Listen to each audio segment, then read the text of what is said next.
everyone. Today our topic is a heterotrophic bacteria. In the last video we have studied about the cyanobacteria, bacteria, archibacteria. Now we want to study about the heterobacteria. Heterobacteria are those bacteria which depend on the other organism. जो दूसरों का खाना खाते हैं that is called as a heterotrophic bacteria, या फिर दूसरों के ऊपर डिपेंडेंट रहेंगे उसे कहेंगे हेटेरोट्रॉपिक बैक्टीरिया। हेटेरोट्रॉपिक बैक्टीरिया में दो बैक्टीरिया आते हैं, एक होता है पैरासिटिक, पैरासिटिक यानी दूसरे के ऊपर डिपेंडेंट, एक रहेगा सैप्रोफिटिक, सैप्रोफिटिक यानी जो डेड और डीके मटेरियल खाते हैं, और बाकी और नॉर्मल बैक्टीरिया आ सकते हैं। जैसे हेटेरोट्रॉपिक बैक्टीरिया जो है इसमें एक है यूजफुल बैक्टीरिया और एक होता है हार्मफुल बैक्टीरिया। यूजफुल बैक्टीरिया जो है उसका बेस्ट एग्जांपल है लैक्टोबैसिलस लैक्टी। तो लैक्टोबैसिलस लैक्टी जो है ये हेटेरोट्रॉपिक बैक्टीरिया में यूजफुल बैक्टीरिया का बेस्ट एग्जांपल है, लैक्टोबैसिलस लैक्टी। तो लैक्टोबैसिलस लैक्टी क्या करता है, जैसे हमारे पास मिल्क है तो हमारे पास जो मिल्क होगा मिल्क में प्रेजेंट होता है लैक्टोज, मिल्क में प्रेजेंट होता है लैक्टोज, लैक्टोज बना होता है ग्लूकोज प्लस गैलेक्टोज, तो इससे बना होता है लैक्टोज। तो glucose plus galactose that is called as a lactose. तो ये बैक्टीरिया क्या करेगा, ये बैक्टीरिया ग्लूकोज का कन्वर्जन करेगा इनटू द लैक्टिक एसिड, इसको कन्वर्ट करेगा इनटू द लैक्टिक एसिड। तो लैक्टोबैसिलस लैक्टी क्या करता है, जो मिल्क में लैक्टोज प्रेजेंट है उसको कन्वर्ट करता है इनटू द लैक्टिक एसिड। ये हमारे काम का है। फिर हम लोग लैक्टिक एसिड का बहुत सारी जगह पे यूज करते हैं। तो इसके बाद नेक्स्ट आता है राइजोबियम। राइजोबियम नाइट्रोजन को फिक्स करता है और नाइट्रोजन को फिक्स करने के बाद प्लांट को नाइट्रोजन दे देता है। तो राइजोबियम जो है वो नाइट्रोजन फिक्सिंग बैक्टीरिया है। नेक्स्ट आते हैं हार्मफुल बैक्टीरिया। तो हार्मफुल बैक्टीरिया जो है सबसे पहले आते हैं एनिमल। तो एक बैक्टीरिया है टाइफाइड वाला, तो टाइफाइड जो होता है वो होता है बाय द साल्मोनेला टाइफी। तो एक चैप्टर है ह्यूमन हेल्थ एंड डिसीजेस, वहां पे हम लोग डिटेल में स्टडी करेंगे टाइफाइड यानी क्या होता है। तो टाइफाइड जो होता है एक बीमारी है जिसमें स्टेप वाइज फीवर आता है और कॉन्स्टिपेशन होता है, उसे कहते हैं टाइफाइड। तो ये होता है because of the salmonella typhi. तो ये डिसीज कॉजिंग बैक्टीरिया है। सेकंड है टिटैनस। तो टिटैनस जो है वो है क्लोस्ट्रीडियम टिटैनी। ये बैक्टीरिया जो होता है वो करता है हमें टिटैनस, एक कॉमन डिसीज है टिटैनस। ओके, हम लोग बहुत सारे बार टीटी का इंजेक्शन लेते हैं। तो टीटी का इंजेक्शन क्यों लेते हैं, क्योंकि अगर हमने टीटी का इंजेक्शन नहीं लिया तो हमें हो जाएगा टिटैनस। टिटैनी अलग होता है, टिटैनस अलग होता है। टिटैनी ये जो डिसीज है ये होती है by the lower calcium level. हमारे बॉडी में अगर कैल्शियम का लेवल कम है तो हमारा हाथ वगैरह ऐसा मूवमेंट करते रहेगा, दैट इज कॉल्ड टिटैनी। टिटैनस अलग होता है। टिटैनस जो होगा उसमें होता है ये जो जॉ रहेगा वो लॉक हो जाता है, उसे बोला जाता है लॉक जॉ डिसीज। तो अगर टिटैनस होता है तो टिटैनस कैसे होता है, टिटैनस में ये कंडीशन होती है। तो यहाँ पे देखो, जैसे ये यहाँ पे ये हो गया आयरन का नेल है, तो जो आयरन का नेल होगा यहाँ पे बैक्टीरिया है, इस बैक्टीरिया का नाम है क्लोस्ट्रीडियम टिटैनी। तो बैक्टीरिया का नाम है क्लोस्ट्रीडियम टिटैनी। ये बैक्टीरिया ऐसा होता है क्लोस्ट्रीडियम टिटैनी। तो जैसे ही अगर हमारा पैर नेल के ऊपर गिरता है तो ये बैक्टीरिया पैर से डायरेक्टली जाएगा हमारे ब्रेन के पास, और हमारे ब्रेन का जो एरिया है जो मसल को कंट्रोल करता है, जो मसल को कंट्रोल करता है उस एरिया को डैमेज करेगा।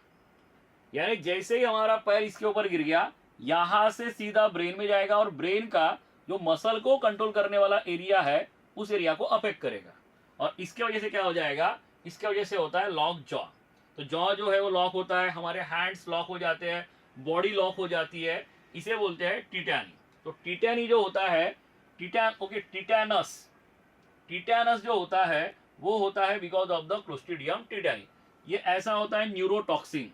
तो जैसे ही बैक्टीरिया ब्रेन में एंट्री करता है, ब्रेन में ये न्यूरोटॉक्सिन जो रहेगा उस एरिया को डैमेज करेगा जो हमारे मसल के एक्टिविटी को कंट्रोल करता है, इसे कहते हैं टिटैनस।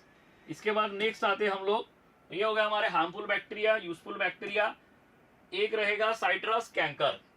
तो साइट्रस कैंकर जो होता है ये होता है प्लांट में, जैसे यहाँ पे हम लोग देख सकते हैं। तो ये साइट्रस का लीफ है, तो साइट्रस के लीफ के ऊपर ये बैक्टीरिया ऐसे अटैक करते हैं और ये ऐसे स्पॉट आते हैं, इसे कहते हैं साइट्रस ओके कैंकर। तो साइट्रस कैंकर जो है, यहाँ पे साइट्रस कैंकर जो होता है वो होता है बिकॉज ऑफ द ज़ैंथोमोनास साइट्री। तो ज़ैंथोमोनास साइट्री नाम का बैक्टीरिया है, वो अगर साइट्रस के प्लांट के ऊपर अटैक करता है तो इस तरह हमको ये स्पॉट दिखाई दे सकते हैं। तो ये लीफ के ऊपर भी करेगा, उसके बाद फ्रूट के ऊपर भी कर सकता है, बहुत सारे बार हमें जो नींबू होता है वो ऐसे दिखाई देता है। तो यहाँ पे बैक्टीरिया अटैक करेगा xanthomonas citri, that is called as the citrus canker. उसके बाद नेक्स्ट आते हैं, नेक्स्ट जो होगा वो होगा माइकोप्लाज्मा। तो माइकोप्लाज्मा यानी क्या होता है, what is the mycoplasma? Mycoplasma यानी होता है a bacteria without cell wall. जो बैक्टीरिया बिना सेल वॉल के होते हैं उन्हें कहते हैं माइकोप्लाज्मा। और माइकोप्लाज्मा ये स्मॉलेस्ट बैक्टीरिया है, दुनिया में मिलने वाला सबसे छोटा बैक्टीरिया जो है वो है माइकोप्लाज्मा। अभी माइकोप्लाज्मा जो होंगे उसकी डिस्कवरी कैसे हुई? तो काऊ जो है, काऊ में एक बीमारी होती थी, उस बीमारी का नाम था निमोनिया। काऊ में बीमारी होती थी, उसका नाम था pneumonia. Suppose that this the bacteria, this okay pneumonia bacteria. Pneumonia bacteria जो होगा उसको प्रेजेंट है सेल वॉल। अभी साइंटिस्ट लोगों को ये लगा कि काऊ को निमोनिया हो रहा है, तो ऑब्वियस है कि निमोनिया का जो बैक्टीरिया होगा उसके अगेंस्ट जो एंटीबायोटिक यूज किया जाता है वो एंटीबायोटिक हम लोग यहाँ पे यूज करेंगे। जैसे एक एंटीबायोटिक है पेनिसिलिन। तो पेनिसिलिन ये जो एंटीबायोटिक है, अगर इसका यूज करेंगे तो निमोनिया का बैक्टीरिया मर जाता है। अभी साइंटिस्ट लोगों ने काऊ को जब निमोनिया हुआ तो ये सब यूज किया, लेकिन हुआ क्या कि बीमारी अच्छी नहीं हुई। काऊ को निमोनिया था तो कंटिन्यूस निमोनिया चल रहा है। फिर साइंटिस्ट लोगों को ये लगा कि यहाँ पे कुछ तो भी प्रॉब्लम है, तो उन्होंने क्या किया, काऊ का जो लंग्स है इसे कहते हैं प्लूरल फ्लूइड।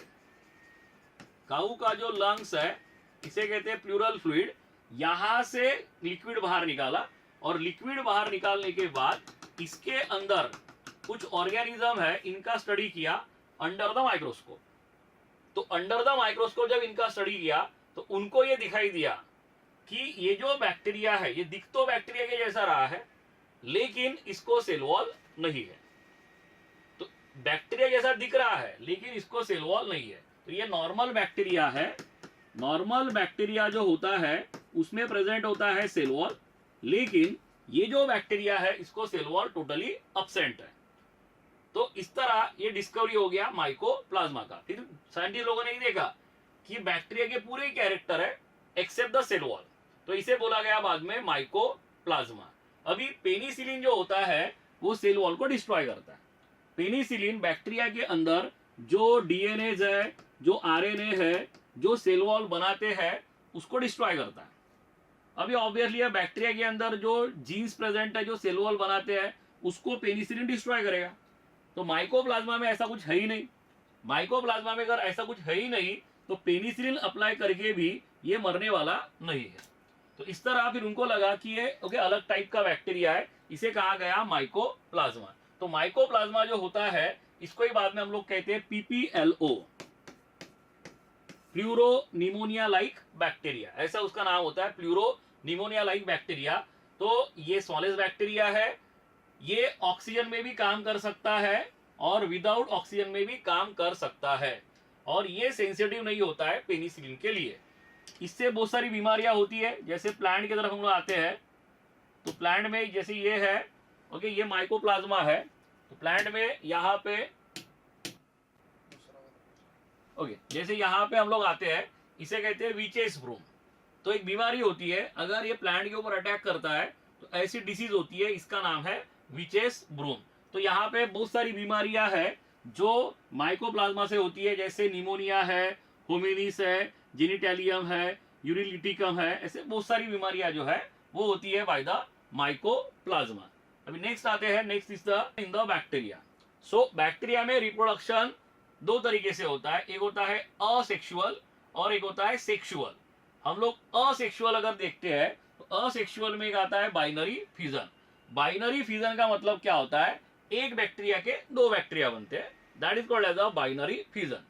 यहाँ पे कोई दो बैक्टीरिया एक साथ नहीं आएंगे, एक ही बैक्टीरिया होगा और वो एक से बनाएगा दो। तो जब बैक्टीरिया को बहुत सारा खाना मिलता है, तो बहुत सारा खाना मिलने के बाद बैक्टीरिया जो है उसका जो डीएनए होता है वो डिवाइड करेगा। से सपोज दैट यहाँ पे 2 डीएनए है तो 2 के 4 डीएनए बन जाएंगे, और कुछ समय के बाद यहाँ पे डेवलपमेंट होगा प्लाज्मा मेम्ब्रेन और सेल वॉल का, और हमको मिल जाएंगे यहाँ पे 2 बैक्टीरिया। तो नॉर्मली जो बैक्टीरिया होगा, बैक्टीरिया में हमें यहाँ पे एक बैक्टीरिया के मिलने वाले हैं 2 बैक्टीरिया। तो एक बैक्टीरिया के 2 बैक्टीरिया जब बनते हैं तो पहले डीएनए डिवाइड होता है, और डीएनए डिवाइड होने के बाद यहाँ पे बन जाएगा सेल वॉल और हमको मिल जाएंगे 2 bacteria. So this is the common process that occur in a bacteria, इसे कहते हैं बाइनरी फिजन। इसके बाद नेक्स्ट होगा इंडोस्पोर फॉर्मेशन। अभी इंडोस्पोर यानी क्या होता है? इंडोस्पोर यानी ऐसा एक काफी स्ट्रॉन्ग स्ट्रक्चर होता है जिसका सेल वॉल बहुत ज्यादा टफ होता है, इसमें अलग टाइप के प्रोटीन प्रेजेंट होते हैं, इसे कहते हैं इंडोस्पोर, इसे कहते हैं इंडोस्पोर। ये बैक्टीरिया ही होता है, लेकिन इसका सेल वॉल काफी टफ होता है, स्ट्रॉन्ग होता है। फिर हम लोग इसके ऊपर अगर एसिड अप्लाई करेंगे तो भी ये डिस्ट्रॉय नहीं होगा, तुम लोग इसके ऊपर एंटीबायोटिक अप्लाई करोगे तो भी ये डिस्ट्रॉय नहीं होगा, तुम इसे कितना भी हीट दोगे तो भी ये डिस्ट्रॉय नहीं होगा। तो ऐसा जो स्ट्रक्चर बनता है इसे कहते हैं एंडोस्पोर। जैसे हम लोग अगर दूध गर्म करते हैं तो दूध गर्म करने के बाद कुछ समय के बाद दूध और फट सकता है, ऐसा क्यों होता है? या फिर अगर मैं एंटीबायोटिक ले रहा हूं, मुझे अगर कोई गले का इन्फेक्शन हो गया, तो थ्रोट का इन्फेक्शन है और उसके लिए मैं एंटीबायोटिक ले रहा हूं, तो टॉन्सिल हो गए तो एंटीबायोटिक ले रहा हूं मैं, तो कुछ समय के बाद और आएंगे टॉन्सिल। ऐसा क्यों होता है? उसके पीछे रीजन है। जैसे मान के चलो यहाँ पे कुछ बैक्टीरिया है, इन बैक्टीरिया को मैंने गर्म किया, या फिर मैं इनके ऊपर एंटीबायोटिक अप्लाई कर रहा हूं, ठीक है? तो कुछ बैक्टीरिया जो रहेंगे यहाँ पे मर जाएंगे, लेकिन कुछ बैक्टीरिया खुद को डेवलप करेंगे इस तरीके से कि वो कितना भी एंटीबायोटिक यूज करो, कितना भी हॉट कंडीशन क्रिएट करो, मरने वाले नहीं है। जैसे यहाँ पे मान के चलो कि एक बैक्टीरिया है, अब ये जो बैक्टीरिया है मैंने इसे गर्म किया, टेम्परेचर एकदम ज्यादा है, मैंने इसे गर्म किया, तो जो बैक्टीरिया होगा, ये बैक्टीरिया जो होगा, सबसे पहले 2 डीएनए है, 2 के बनाएंगे 4 डीएनए, 10 हो गए तो 10 के 20 बनेंगे। तो पहले डीएनए डिवाइड होगा, फिर यहाँ पे बनेगा प्लाज्मा मेम्ब्रेन, फिर यहाँ पे ये वाला एक बैक्टीरिया हो गया और ये हो गया दूसरा बैक्टीरिया। तो ये वाला जो पार्ट होगा ये डिस्ट्रॉय हो जाएगा। अभी जो सेकंड पार्ट बचा है वो अपने आजू बाजू में क्या करेगा? बहुत सारे केमिकल को जमा करेगा, ये वाला पार्ट। तो ये अपने आजू बाजू में बहुत सारे केमिकल सीक्रेट करेगा, करते रहेगा, और कुछ समय के बाद यहाँ पे हमें ऐसा एक मिलेगा टफ स्ट्रक्चर जो काफी टफ रहेगा। तो यहाँ पे ये बन गया सेल वॉल। तो सेल वॉल जो होगा इस तरीके से बना है। अभी ये जो स्ट्रक्चर है इसका नाम है एंडोस्पोर, इसे कहते हैं एंडोस्पोर। तो अभी अगर कितना भी टफ एनवायरनमेंट हो, फिर ये जो एंडोस्पोर है ये यहां से ब्रेक हो जाएगा, जो एंडोस्पोर है वो यहां से निकल जाएगा, और निकलने के बाद जैसे ही फेवरेबल कंडीशन आएगी वैसे ही इसका और से बन जाएगा बैक्टीरिया। यानी इसका मतलब जो बैक्टीरिया होते हैं वो बनाते हैं एंडोस्पोर अनफेवरेबल सिचुएशन में, एक्सट्रीम हीट है, एक्सट्रीम कोल्ड है, या एक्सट्रीम एंटीबायोटिक्स है, या कुछ भी एक्सट्रीम होगा, उस सिचुएशन में बैक्टीरिया खुद को आगे बढ़ाने के लिए यहाँ पे प्रोड्यूस करते हैं एंडोस्पोर, इसे कहते हैं एंडोस्पोर फॉर्मेशन। तो next is a reproduction, sexual reproduction, इसे कहते हैं हम लोग primitive type of DNA transfer. तो primitive type of DNA transfer, या उसे ही कहेंगे हम लोग कॉन्जुगेशन। तो कॉन्जुगेशन या primitive type of DNA transfer में क्या होता है? जैसे हमारे पास यहाँ पे 2 बैक्टीरिया है, तो एक बैक्टीरिया जो होगा इसे मैं कहूंगा प्लस बैक्टीरिया, इसे कहूंगा मैं माइनस बैक्टीरिया। तो मेरे पास 2 बैक्टीरिया है, प्लस है माइनस है। अब ये ऐसा प्लस और माइनस क्यों है? क्योंकि यहाँ पे इसको मैं बोलूंगा एफ प्लाज्मिड, इसे कहेंगे एफ प्लाज्मिड। तो इसमें एफ प्लाज्मिड प्रेजेंट है, इसमें नहीं है, तो जो इसमें प्रेजेंट है उसमें ये एब्सेंट है, इसके लिए इसको बोला जाता है पॉजिटिव, इसको बोलते हैं निगेटिव।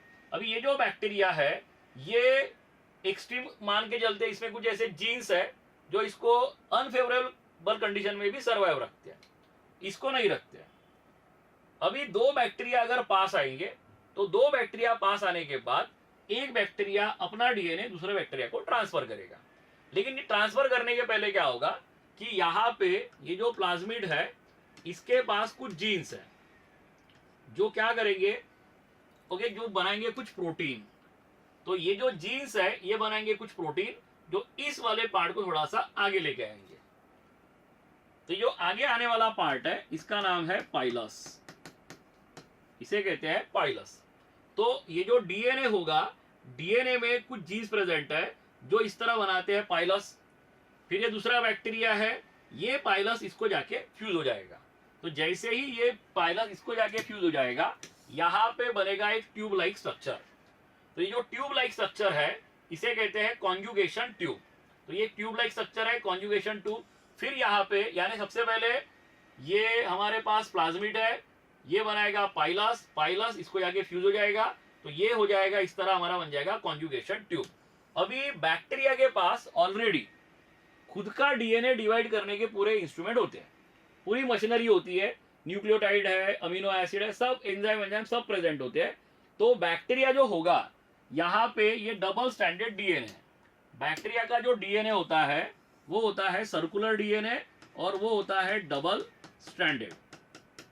तो अगर मैं इसको अनवाइंड करूंगा तो ये ऐसा होगा, ये डबल स्टैंडर्ड है, ये ऊपर का स्टैंड है, ये नीचे का स्टैंड है। तो बैक्टीरिया में सबसे पहले यहाँ पे ये डबल स्टैंडर्ड जो है वो सिंगल स्टैंड में कन्वर्ट हो जाएगा। तो जैसे यहाँ पे ये पॉजिटिव वाला जो है उसके पास जो डबल स्टैंडर्ड डीएनए उसका बन रहा है सिंगल स्टैंड, और ये सिंगल स्टैंड यहाँ पे ट्रांसफर हो गया। तो सिंगल स्टैंड यहाँ पे ट्रांसफर होगा और जैसे यहाँ पे ये ट्रांसफर होगा इसका बन जाएगा सर्कुलर सिंगल स्टैंडर्ड डीएनए। तो जो डबल स्टैंडर्ड डीएनए था उसका बन गया सिंगल स्टैंडर्ड डीएनए। फिर सिंगल स्टैंडर्ड डीएनए बैक्टीरिया के अंदर चला गया।